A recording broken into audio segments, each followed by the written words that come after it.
Hi friends, ఎలా ఉన్నారు? బాగున్నారా? ఫస్ట్ డే వినాయకుని పెట్టాం. సెకండ్ డే వస్త్రం అయిపోయింది. ఇప్పుడు థర్డ్ డే అండి.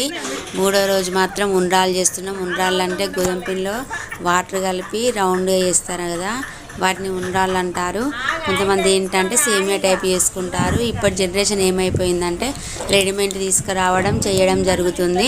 కానీ మా అమ్మల కాలం నాటి వాళ్ళైతే, అమ్మమ్మ కాలం నాటి వాళ్ళైతే మంచిగా పిండి కలిపేసి బిందె మీద పెట్టి తాల్చేవాళ్ళు. వత్తులుగా తాల్చినట్టు దాల్చేసి దాన్ని మంచిగా చాటలో పెట్టి ఎండబెట్టేవాళ్ళు. ముందు రోజు 2 రోజుల ముందు వేసేసి ఎండబెట్టి పండగ రోజు సేమియా చేసుకొని తినేవాళ్ళు. చాలా మంచి టేస్ట్ వస్తుందండి అది. నేను అది చేయడం కూడా మీకు ఫుల్ వీడియో పెడతాను, కింద లింక్ కూడా పెడతాను, చూడండి. మేమందరం కలిసి ఉండ్రాల పాయసం చేస్తున్నాము. ఓకే ఫ్రెండ్స్, మీకు నచ్చినట్లయితే లైక్ చేయండి, షేర్ చేయండి, కామెంట్ చేయండి, సబ్స్క్రైబ్ చేయండి. Bye friends.